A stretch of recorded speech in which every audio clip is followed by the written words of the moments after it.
Bobcat fans, welcome back to Dear Montana State, a video series dedicated to conversations with you, the fans. I'm Bethany Cordell. I'm joined today by Jason Alvine, voice of Bobcat football, and Zach Mackey, voice of Bobcat men's basketball. How are you guys doing today? Doing fantastic. Just another day that ends in Y, Bethany. That's really all they are at this point, isn't it? Yeah, it's been kind of different. It's crazy how it's all come about, but it's been good. So, Zach, you're currently in Iowa now, right? Yeah, I am right now in Iowa. I was actually kind of on my way back whenever everything kind of happened. And so it's been different. It's been kind of neat to be around some family during this time of that and see them after, being in Bozeman for an extended amount of time. But also I'm missing the mountains a little bit too. Okay, let's go back in time a little bit to the start of this COVID-19 situation. You both serve different roles in addition to your broadcasting responsibilities here at Montana State. Zach, you also serve as the voice of Iowa baseball once basketball season is complete. Obviously, that has looked very different this year. Take us back to kind of the start of when this all started to change and evolve and how that's impacted you. Yeah, I'm really fortunate that both athletic departments and coaching staffs and everyone involved gave me the ability to be able to do both. Obviously, without Montana State having not having a baseball team, it kind of left an opening there. And that's where I was able to fill those spring months with a baseball schedule. Obviously, it was really disappointing when all of a sudden, the basketball season's over in the blink of an eye. And I was kind of on my way back to Iowa when you kind of figure everything out, how big this was going to be and how everything was going to be canceled from that aspect. And so I have been back in Iowa. It's been a good opportunity for me to be around a lot of family and that. And I've got three other, a brother and two sisters, and they're off at college too and in high school. So it's been a good time for us kind of to come back together too. We've had tons of projects and everything and stayed busy that way. But it's definitely a much different spring than what I would have thought of even 2 months ago. I've enjoyed seeing the videos of you driving a backhoe in your backyard, so I'm happy to see that you are expanding your skill set. Yeah, we're trying to clear the forest. Let me tell you, those people deserve all the credit. That's hard work. Now, Jason, your other role is to serve as the voice of Bobcat women's basketball in addition to Director of Operations. When I interviewed Coach Binford for this video last week, she kind of walked us through how Boise went down and mentioned that you were the one with the team when the news started to break. So talk us through what that experience was like and how the girls handled it. Well, it was pretty crazy. We had gone to an elementary school out there in Meridian to do community service. And I actually had gotten a text from one of the engineers that runs the radio board from Bozeman while we're at community service asking me, hey, I just heard the tournament's canceled. Can you confirm this? And so that was the first I had heard of it. And I was there with Denise Thompson of the Big Sky Conference. And I kind of asked her, and she's like, my phone's blowing up. I don't know. We're going to have more insight here in the next couple hours. And so we left probably about 15 minutes later.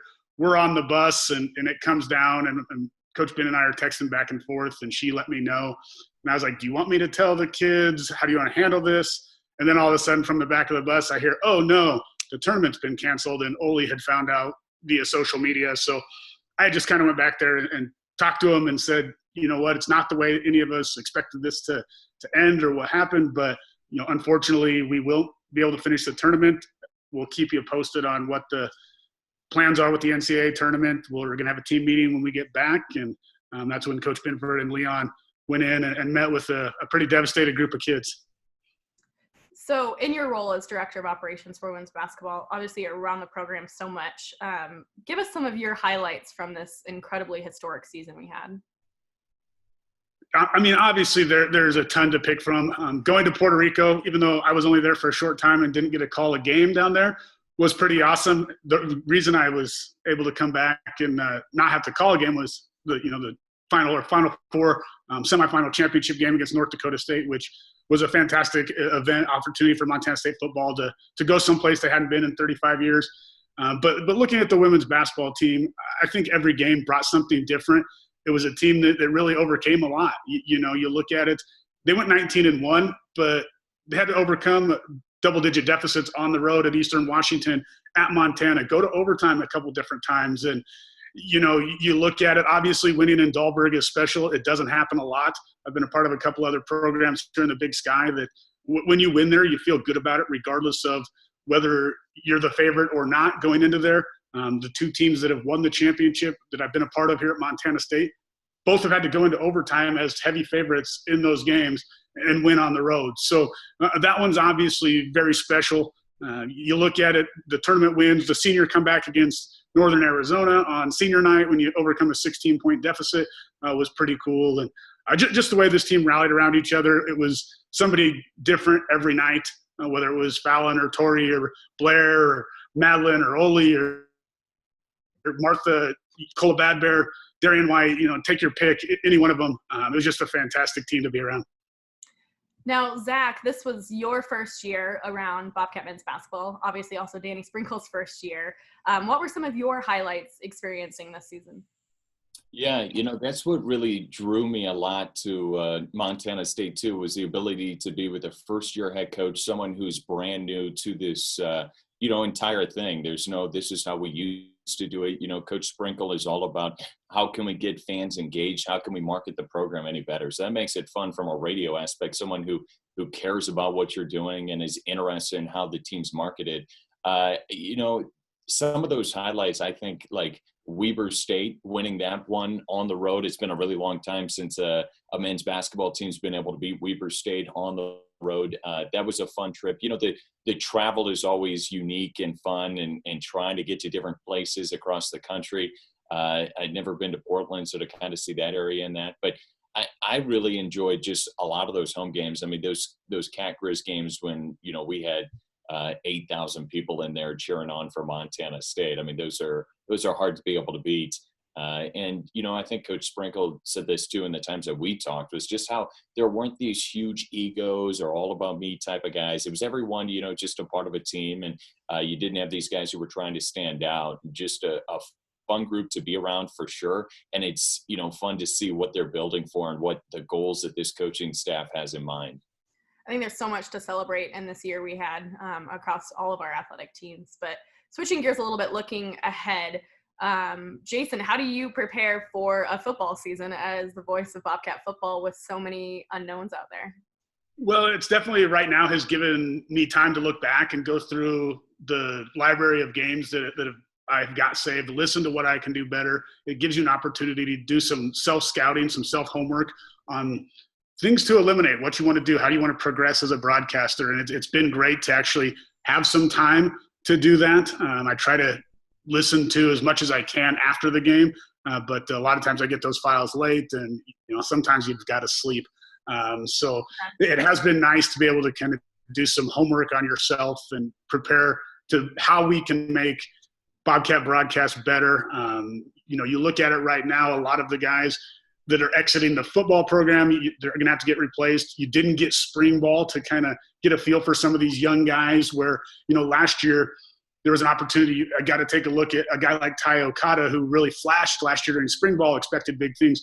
There's a lot of unknowns right now with that. So you just kind of have to rely on what you saw last year. Obviously, offensive line is a position of strength for Montana State football. So you kind of do that, but it's a great time to really self-evaluate as a broadcaster what you can do better to make your broadcast better for the Bobcat fans. Zach, I'm assuming you're using the time similarly as you're looking ahead to next year, both with Bobcat football and men's basketball. Yeah, it's a little bit different, and I'm kind of eager to see, now here round two, because last year it was all about in August trying to understand not only the players and the team, but understand a university and understand a culture that, is something that I wasn't privy to before coming here. And, there were little things the first year I know that, I was like, okay, I can remember doing a pregame with Jason and Dan Davies, and we were saying, I said Montana, and I didn't end state on the end. It was like, no, we've got to redo that. That's not how you do that here. That type of stuff that you kind of learn on the first year. Hey, this is how it's got to be done. This is what the fans expect. So I'm excited, to be able to dig in again and kind of see that. I know me and Jason get sick of talking about sync my game, our radio read we have, but it's kind of been nice to be able to sync some of those games and see, hey, this is what we were seeing, with the TV copy. And this is what we were saying on the radio side, and kind of get a feel of how those go together. But yeah, it's really, I'm excited because I feel like now I'm not looking so broad this season as trying to, learn just about everything. Now I can kind of focus in a little bit more on some of those players and kind of get a better understanding of maybe some of the nuts and bolts and some of the backstories of these guys. I assume that at this point you firmly understand the distinction between Montana and Montana State. Don't mess that up. Okay, last question I have for you gentlemen. Alvine, you're first. What are you currently binging on Netflix? Ooh. I just finished the Waco, the David Koresh miniseries last night, so that was probably my the latest one. But Leslie Knope, I've kind of gone back to Parks and Rec there to kind of get back into that. Leslie Knope is my spirit animal, so I firmly support that binging. Mackey, what are you watching right now? Well, I've got two. I just finished Tiger King, which is like, it's like a train wreck. Like, you can't look away, and it's like, oh my goodness, some of these people. And then Ozarks. I don't know if you've watched that. That's a good one about money laundering, different things down there. It's been a good show so far. I have not watched that, but that was Cho's answer when I asked him what he is binging. So. I finished that one a long time ago, so I couldn't use that one. I'll have to put it on my list because I have never even watched it and everybody's talking about it. So it's a good one. On that note, I really appreciate you guys taking the time to talk today. I appreciate you Bobcat fans for continuing to stay engaged with us right now. And stay tuned for more to come. Go Cats. Go Cats. Go Cats.